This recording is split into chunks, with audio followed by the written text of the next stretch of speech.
بسم الله الرحمن الرحيم. الحمد لله الذي هدانا لهذا وما كنا لنهتدي لولا أن هدانا الله، والصلاة والسلام على إمام الموحدين وعلى آله وصحبه أجمعين. أما بعد، السلام عليكم ورحمة الله وبركاته. برادران و خواهران موحدم، بارك الله فيكم. این جهمی های تاجیک، این دجال ها و طاغوت پرست ها به مانند محمد شریف عبدالعلیم و برادرش محمد طاهر و جماعتش دعوا دارند که ما از نام علما بعضی سخنهای را میگوییم و اون علما این سخن را ندارند و غیره. و یکی از این صحبت های این خبثا در حق شیخ حفظه الله محسن عباد رفته است، مؤلفی همین کتاب که عبدالمحسن ابن حمد العباد البدر هستند. تألیف عبدالمحسن العباد معروف به همین نام، محدثی عصر هستند حفظه الله. شیخی که ما از این شیخ رو برو نشسته درس گرفتیم و همچنین در یونیورسیته مدینه منوره به ما سنن نسائی و ابن ماجه رو درس دادند. عموما این شیخ حفظه الله دو مرحله دارند. مرحله اول مرحله که به مشرک ها عذر می دادند، نه به همه مشرک بلکه به همون مشرک هایی که در حقیقت در بادیه باشد یا که در حقیقت برای فهمیدن علم و برای فهمیدن حق یگان شرایط نداشته باشد. به این نمودی انسان هایی که به شرک واقع شده است عذر می دادند و اونها را می گفتند که جهلشون عذر است. اما یک واقعه می شود. واقعه همین است که شیخ عبدالله الجربوع حفظه الله، این شیخ هم در یونیورسیته مدینه منوره همچون مدرس کار میکردند. شیخ بزرگ که البته مدخلی ها بینوید بد میبیند. شیخ تخصصی عقیده دارد، دکتر عقیده، و البته که این شیخ هم به ما در هم یونیورسیته و هم الهیده تعلیم داده است. شیخ عبدالمحسن العباد صاحب همین کتاب حتی مدیر یونیورسیته مدینه منوره شده است. عموما هر دوی این شیخ ها در یک یونیورسیته کار میکردند در مدینه منوره و در بین این مشایخ چی میشود؟ بحث درباره عذر بالجهل در مسئله شرک اکبر میرود.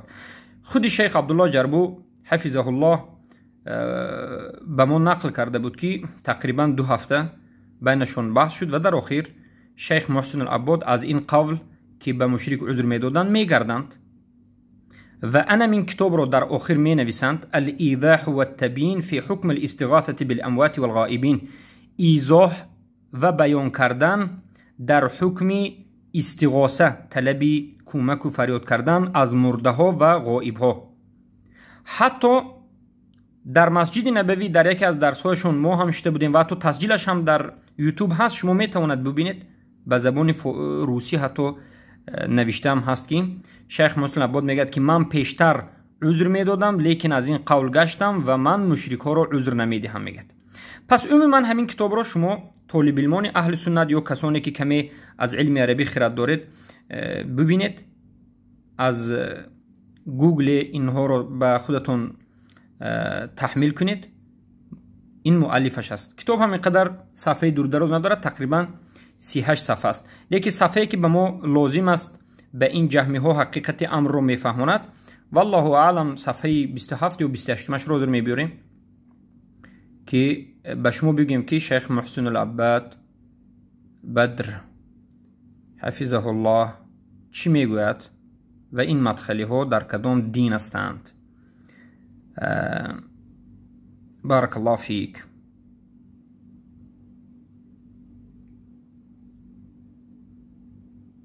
بارک الله فیک. ببینید صفحه 27 همین کتاب: و یتضح مما تقدم، اینشان به ما لازم نیست. انا از همین جا شروع میکنیم خوندن رو. انا از همین حرفی که اولش هستن: و اما وأما دعاء أصحابها والاستغاثة بهم وسؤالهم قضاء الحاجات وكشف الكربات وكذا دعاء الغائبين من الجن والإنس والملائكة فهو شرك مخرج من الملة. أما دعاء كردني أصحاب يعني صاحبوی قبر زیرو پیش از این گپ درباره قبر میرد، اما دعا کردن صاحبوی قبر، آدم‌های مرده و طلب فریادرسی کمک از آنها کردن و سوال کردن مرده ها، قضای حاجت طلبیدن از این مرده ها و کشف کردن کروبت ها یعنی نابود کردن بلاها، طلب کشف بلاها و این چنین دعا کردن و کذا و این چنین دعا کردن غائب ها از جن و انس و ملائکه چی است؟ فهو شرک مخرج من المله. این شرک از مخرج کننده از ملت است. یعنی کسی که این عمل ها رو میکند به شرک واقع شده و از ملت بیرون شده است، از ملت اسلام بیرون شده است. و من كانت هذه حاله فانه لا يجوز ان يصلى وراءه. هر کسی که حالش همچنین باشد پس جایز نیست که از پشتش نماز خوانده شود. هر کسی که از قبر دعا بکند، طلب بکند یا از غائب های انسان یا جن رو طلب بکند، ملائکه بکند، این مشرک است، خارج از ملت اسلام است، از پشت نماز خواندن جایز نیست. ومن مات وهو كذلك فإنه لا يغسل ولا يصلى عليه ولا يدفن في مقابر المسلمين ومآله إلى دخول النار والخلود فيها. هر کسی که حالش همچنین باشد، یعنی شرک اکبر را انجام داده باشد، حالش همچنین باشد، پس به وی نماز خواندن جایز نیست، یعنی به وی نماز جنازه خواندن ممکن نیست. کسی که مشرک است به وی نماز جنازه خواندن نمی شود. و هر کسی که بمیرد در حالتی که شرک اکبر را انجام داده است فانه لا یغسل، این انسان را غسل کنانیده نمی شود، یعنی شوشته نمی شود، به وی نماز خوانده نمی شود، به وی نماز خوانده نمی شود و بگویم به قبرستان مسلمان گرانده نمی شود. جمله اول این است که و من كانت هذه حاله فانه لا يجوز ان يصلى وراءه، یعنی هر کسی که حالش شرک باشد از پشت وی جایز نیست نماز خواندن. هر کسی که همچنین بمیرد غسل کنانیده نمی شود، نماز خوانده نمی شود، از به وی جنازه خوانده نمی شود و به قبرستان مسلمان گرانیده نمی شود. هر کسی که شرک اکبر را کرد به قبرستان مسلمان گرانیده نمی شود، زیرا و مشرک است، کافر است. و مآله الى دخول النار، و بازگشت این در روز قیامت کجا است؟ به داخل شدن نار است. این داخل به نار می شود و در داخل نار ابدالابد میسد یا که میبرد ابدالابد میسد. و خلود و الخلود فیها، و الخلود فیها یعنی در همون آتش دوزخ، آتش نار همیشه میماند. چگونه که الله سبحانه و تعالی میگوید انه من یشرک بالله فقد حرم الله علیه الجنه و مأواه النار و ما للظالمین من انصار. همانا که هر کسی که شرک به الله بیارد به تحقیق الله او را حرم الله علی الجنه، به جنت حرام کرده است و بازگشتش چی است؟ دوزخ است. کسی که مشرک است او به جنت حرام است، جنت برای مشرک حرام است و مشرک بازگشتش آتش جهنم است و ما للظالمین من انصار، و برای ظالم ها کمک کننده وجود ندارد. انا که دوامش را خوب دقت بدید. و هذا حکم من قامت علیه الحجه، این حکمی کسی که بر او حجت قائم شده است، بر او حجت قائم شده است. یعنی هر کسی که در این دنیا به وی حجت قائم شده است، قرآن و سنت رسیده است، در بین مسلمانان است، دیده و دانسته و فهمیده شرک را انجام بدهد، او کافر است و در روز قیامت ابدالابد در جهنم میماند. انکو به دوامش سخت اهمیت بدید. بنابراین عباره‌ای که زن میخونیم سخت اهمیت بدید. و اما من لم تقم علیه و عاش فی بلاد لا یعرف الاسلام، اما هر کسی که بر وی حجت قائم نشده است و در یک دولت‌های سرزمین‌های زندگی کرده است که لا یعرف الاسلام، لا یعرف الاسلام، اسلام رو فهمیده نمیتواند، یعنی اسلام رو آموخته نمیتواند، یعنی در دولت‌های کفر زندگی کرده است، علاج آموختن اسلام رو ندارد، الا انه الغلو فی الصالحین والاستغاثه، و این انسان هم غلو به صالحین کرده و استغاثه از مرده ها، از بگیم قبرها کرده، و دعای مغترا باشباه العلماء الذين يزينون للناس هذا الباطل، یعنی همون علمایی که این باطل قبر پرستی همه به زینت میتیند، همونو به پیروی کند، همونو به مغتر شود و به سبب تقلید کردن به همون علمای گمراه این هم قبر پرست شود و استغاثه از قبرها کند. ان العلماء الباطن هذا الباطل ويسكتون على شرك وعباده غير الله فهذا ظاهره كفر. یعنی پیروی از علمای کند که اونها عبادت غیر الله ترویج میتن. یعنی یک آدم جاهل بیچاره عالم ها به پیروی کند که این عالم هاش هم همیش مشرک است، عالم ها شرک تزیین زینت بدهد، پس این آدم حکمش چی است؟ فظاهره. انا اینجا خوب دقت بدید و به این جهمی ها شما رد بزنید، بیان بکنید، بخصوصا محمد شریف و برادرش. این جهمی های زندیقی که امروز دفاع از مشرکین میکنند، این طاغوت پرستا باید بدانند که چگونه خیانت به اسلام کردند. شیخ میگند حفظه الله فظاهره الكفر و یعامل فی الدنیا معاملته.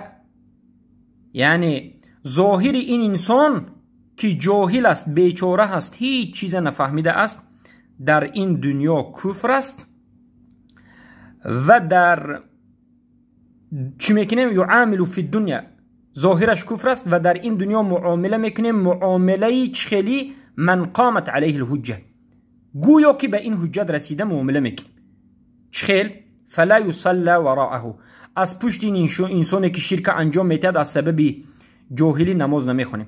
ولا یصلی علیه، جنازه این بخونده نمیشود، زیرا که این ظاهرش کفر است، این کافر مشرک است، به این جنازه خونده نمیشود. اذا مات، زمانی که وفات کند. ولا یدعى له، به این دعا کرده نمیشود، رحمه الله گفته نمیشود، انسان مشرک، این مشرک است.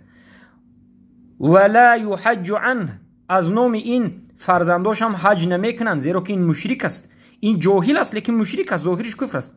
و امره فی الاخره الی الله، اما در روز آخرت این آدم آیا ابدالابد جهنم می رود؟